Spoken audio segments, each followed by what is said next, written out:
Get ready for the dictation. Start.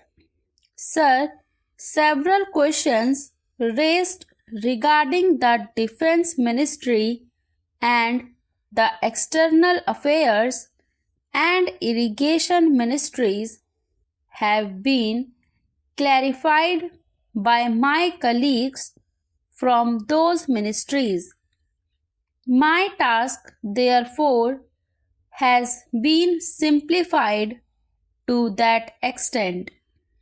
Before I go to the questions, financial and economic, raised by several honorable members, I should like to clarify one or two points which are more administrative than economic or financial. One of them was raised by my honorable friend.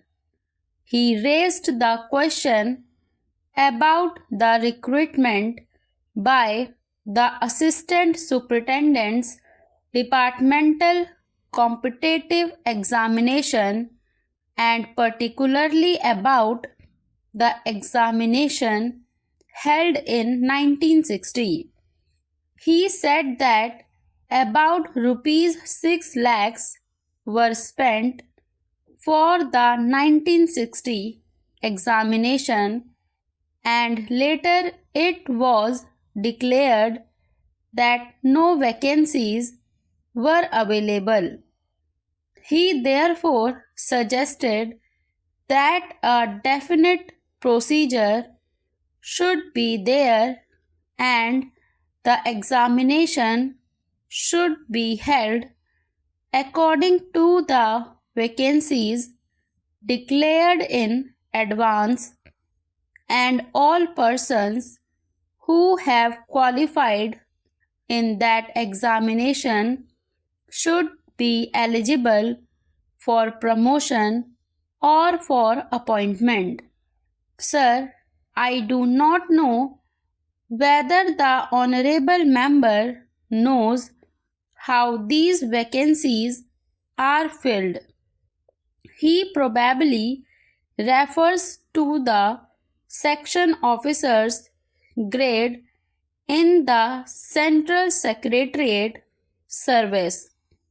This is filled 50% by direct recruitment and 25% by departmental competitive examination open to the assistants, that is, the next lower grade, and the rest 25% by promotion of the assistants on the basis of seniority subject to fitness.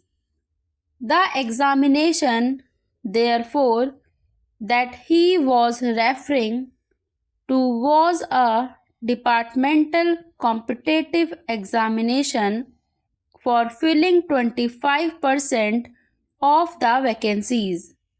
It takes about 1 year for the Union Public Service Commission to declare the results of the examination from the time they take up the question of the examination.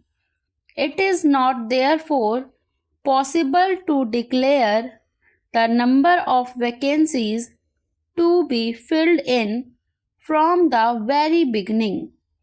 To declare them just when the results are out is more realistic, and that is what is done.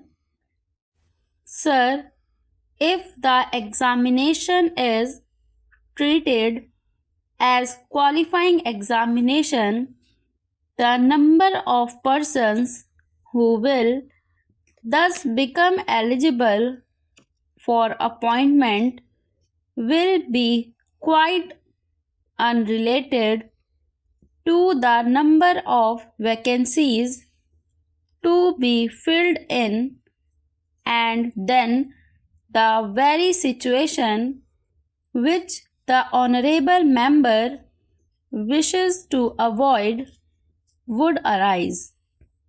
It would not then be possible to hold any of the examinations at regular intervals, and promotions against this quota would become very fitful. The honorable member also suggested that the rules for recruitment and promotion, etc., should be uniform for all ministries, whether participating in the Central Secretariat Service scheme or not. It must be, and this is so, except for the Ministry of External Affairs and the Railways. These have different rules, but these rules are very much similar, and there is not much difference. But because these persons are recruited for different purposes and by different agencies, they are separate. Therefore, his purpose in saying that there should be uniformity is almost carried out. The only difference is that the Ministry of Home Affairs does not control the services in these two ministries. Then, sir, questions were raised about backward areas and the backward states, and also about the city of Calcutta.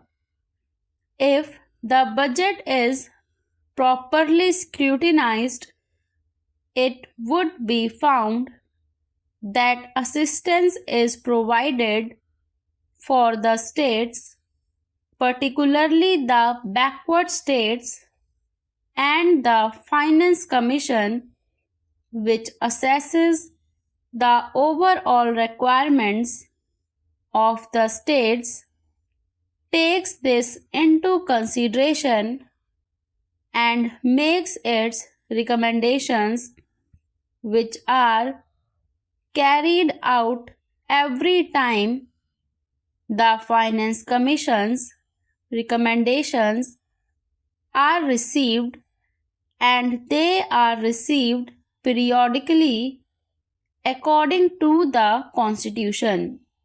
Sir, I would like to give the total amount paid to the states on this account.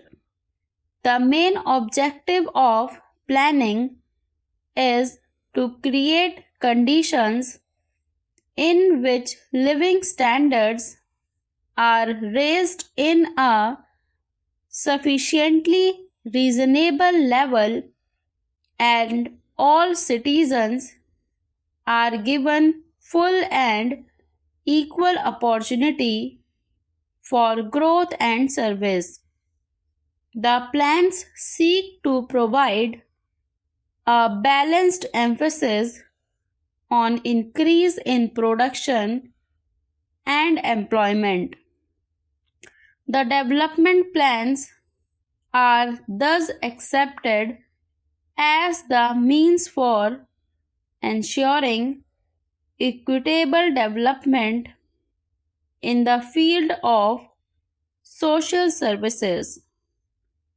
There is no reason to suppose that the needs of the less fortunate or prosperous states are being neglected, but it would not be proper to expect that all these differences could be wiped out now immediately.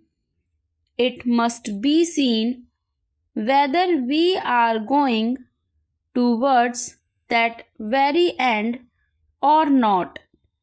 We are deliberately going towards that end, and we hope and trust that in course of time these inequalities would be wiped out, if not completely wiped out, at any rate they would be lessened.